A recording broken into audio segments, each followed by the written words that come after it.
Hey there, comic book fans. I'm back from the comic shop again this week, and it was a light week for me, and there was 4 comics on my pull list, but I picked up 2 number ones, making it a 6 comic week, which is a pretty sturdy week.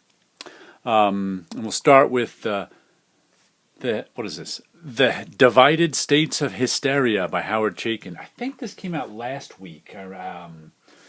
And I've been buying the Chaykin series as of the last few years. I think I got Black Kiss and Satellite Sam and Midnight of the Soul. Was that his last one? I've enjoyed him, so I was going to buy this one, but somehow I forgot to put him on my pull list. And it wasn't in my shop last week, so I was like, I probably missed it. But then it showed up this week. So I was like, put one on that pull list. Something about the United States breaking down into dystopia. Imagine that. Howard Chaykin doing a dystopic story. I think there was some controversy about this one too. I was not even quite sure what the controversy was, but Chaykin is no stranger to controversy, being that his comics usually have graphic sex and graphic violence in them. So we'll give this one a read.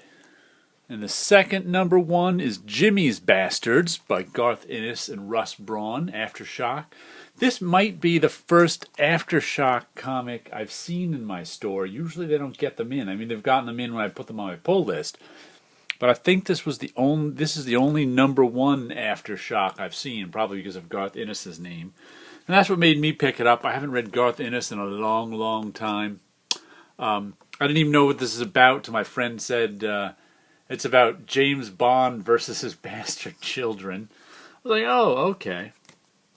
And I know Russ Braun's a good artist. He's a friend of a friend. I met him a couple of times in the early 90s, but not since. But I figured I'd give it a look. The artwork's nice. I'm sure the Garth Ennis writing is nutty.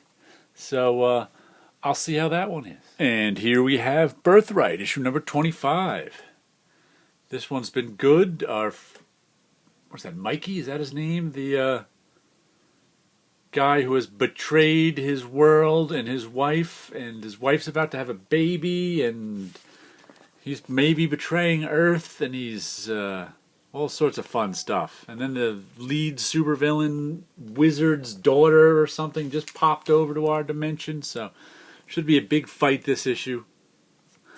I've enjoyed this one since I hopped on it. I think I hopped on this one around issue 5 because it was one of those I wanted to check out but then missed the first issue and kind of just ignored it for a little while, then heard some good things about it, then hopped on it, and I've been on it since issue 5. I think I picked up the $10 trade of the first 5 or 6 issues too, so I've read the whole thing, and Birthright is always fun.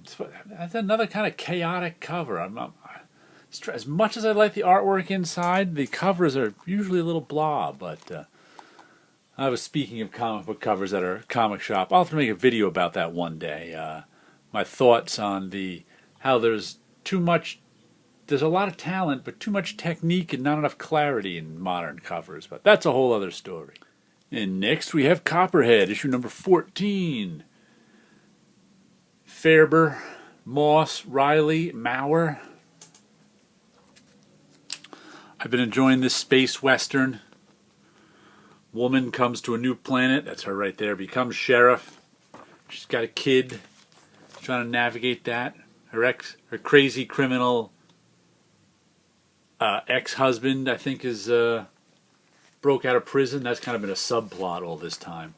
But it's mostly all 14 issues of her dealing with crime on this, border planet of hers, this frontier planet with all sorts of different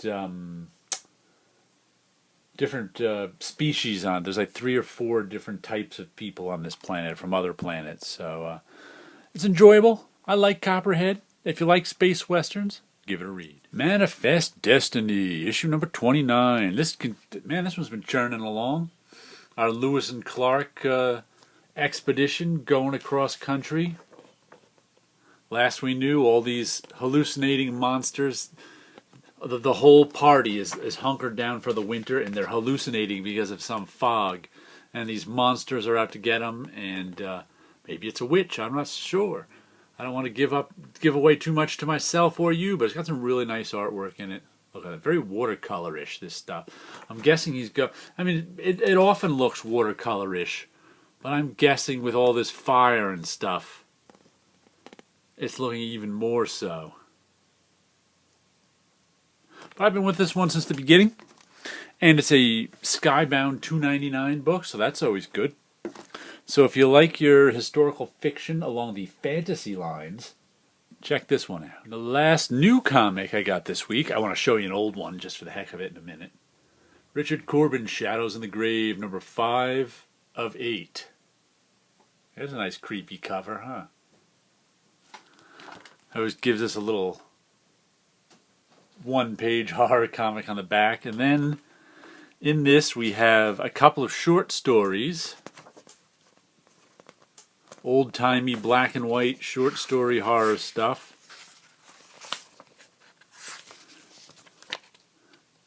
Nice creepy Corbin. And then, oh, there's another one. Mirror Image. Wow, he's such an interesting artist, that Richard Corbin. Blind Choice. And then after that we have, where's the first page of it? We only have 8 pages. We've had either 16 or 8 pages of a continued story. Chapter 5 of Danaeus, who just fought a Cyclops. That's like an old-time Greek story where he just fought a Cyclops, but then the guys who hired him turned on him. We'll have to see if he's alive or dead this issue. But, Richard Corbin. Not Howard Chaykin. Richard Corbin is just a master storyteller, so I pretty much enjoy anything he does. So his stuff always gets on my pull list. One last thing I got this week is a friend of mine gave me this because he had found he had 2 copies of it. So he's like, "You want a copy of Marvel Tales 191?" I said, "Sure, why not?" Not sure who did that cover, but it's not spectacular. There's a lot of, I don't know why they butt those 2 boxes up there like each other, but it's a reprint. It's a triple, 64 pages. It says 64 pages, and it's the drug issues of from the late 60s. What is this? 99 through 100 or something, or 97 through 99. So I think John Romita and Gil Kane did these. And so I guess they reprinted them all in one volume. Yeah, Gil Kane, Frank Giacoya did this one. But I said, sure, kind of cool. And here's the question that popped into my mind just looking at this. I think Marvel Tales went like almost to 300. It went to like 290 or something like that. I have never heard anyone say they have a complete set of Marvel Tales. I used to collect it as a kid, but I got rid of the issues years ago. And I certainly didn't have anywhere near a complete collection. But I've heard more people say they have a complete collection of Spider-Man than a complete collection. I've never heard anyone say they have a complete collection of Marvel Tales. I was just wondering if anybody did. Do you know anybody who's ever had a complete collection of Marvel Tales? It's just popped into my head because it's something that I don't think people collect. Many people collect Marvel Tales. Many, many, many more people collect Amazing Spider-Man Volume 1 than collect the reprints of it. So that's just a thought that came into my head. Thought I'd ask it. Finally, we'll give you a little look at my background art. These are my message tee. I have a strip that runs on my Radiant Comics website every Saturday called Message Tee, where I put a message on the t-shirts of these people. I drew about 150 different people. All have kind of weird little quirks to them. You can see the blue line I inked over. And, I just kind of kept the shirts open so I could put text on them. Then I add some texture to I color them digital. These are all scanned in. Where are these from? Originally did them on August 16th, 2012. This must have been my first batch I ever did. But yeah, that's just a little look at some ink drawings from my Message Tee strip. And you guys all have a good week out there.